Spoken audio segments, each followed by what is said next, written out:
നമസ്കാരം. അപ്രതീക്ഷിതമായിരുന്നു ഇസ്രായേലിന് ആ ആഘാതം. തിരിച്ചടി പ്രതീക്ഷിച്ചിരുന്നു.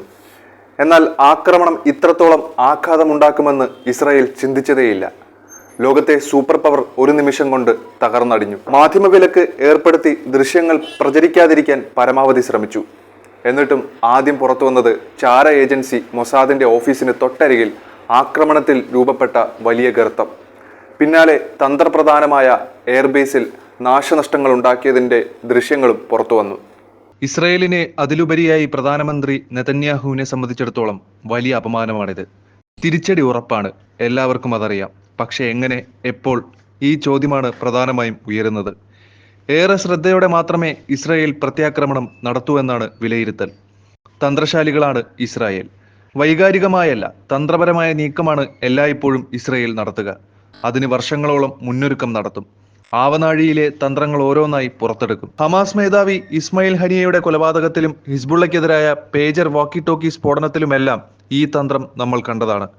അതുകൊണ്ട് തന്നെ ഇറാനെ തന്ത്രപരമായ നീക്കത്തിലൂടെയാവും ഇസ്രായേൽ കീഴ്പ്പെടുത്തു. പല സാധ്യതകളാണ് വിദഗ്ധർ ചൂണ്ടിക്കാട്ടുന്നത്. സൈനിക ആക്രമണം മാത്രമാവില്ല ഇറാനെതിരെ ഇസ്രായേൽ നടത്തുക. ഉപരോധം ഉൾപ്പെടെയുള്ള ആയുധങ്ങളും പ്രയോഗിക്കും. ഉപരോധങ്ങൾ തകർത്ത രാജ്യമാണ് ഇസ്രായേൽ. ഇനിയും അതൊന്നും താങ്ങാനുള്ള ശേഷി ആ രാജ്യത്തിനും ജനങ്ങൾക്കും ഉണ്ടാവില്ല. ഇറാന്റെ ആണവ സംവിധാനങ്ങൾ ഇസ്രായേലിനെ ഭയപ്പെടുത്തുന്നുണ്ട്. വൈകാരികമായി പ്രതികരിക്കുന്ന ഇറാൻ ആണവായുധങ്ങൾ പ്രയോഗിച്ചാലും അത്ഭുതപ്പെടാനില്ല. ഈ ആണവ സംവിധാനങ്ങളെ തകർക്കലും ഇസ്രായേലിന്റെ അജണ്ടയിലുണ്ടാവും. അത് മുൻകൂട്ടി കണ്ടാവാം ആണവ സംവിധാനങ്ങൾക്കെതിരെ ആക്രമണം നടത്തിയാൽ കൂടെ നിൽക്കില്ലെന്ന് ചിരകാല സുഹൃത്തായ അമേരിക്ക ഒരു മുഴം മുമ്പേ എറിഞ്ഞത്.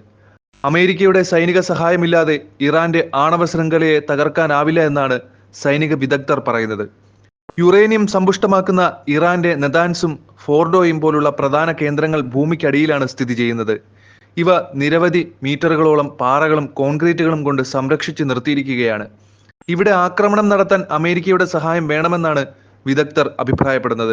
അതിന്റെ അപകട സാധ്യതയും ഇസ്രായേലിനെ ആണവ കേന്ദ്രങ്ങൾ ആക്രമിക്കുന്നതിൽ നിന്ന് പിന്തിരിപ്പിച്ചേക്കാം. ഇറാന്റെ വ്യോമ പ്രതിരോധം ദുർബലമാണ്. ഇസ്രായേലിന്റെ വ്യോമാക്രമണം പ്രതിരോധിക്കാനോ മിസൈലുകൾ തടയാനോ ഇറാൻ ഏറെ ബുദ്ധിമുട്ടും. ഇറാൻ ആദ്യമായി ഇസ്രായേലിലേക്ക് നേരിട്ട് വ്യോമാക്രമണം നടത്തിയതിന്റെ തിരിച്ചടിയായി കഴിഞ്ഞ ഏപ്രിൽ 19 ഇസ്രായേൽ മിസൈൽ ആക്രമണം നടത്തിയിരുന്നു. ഇറാന്റെ തന്ത്രപ്രധാനമായ വ്യോമ പ്രതിരോധ സംവിധാനങ്ങൾക്ക് നാശമുണ്ടാക്കാൻ ഇസ്രായേലിന് സാധിച്ചിരുന്നു.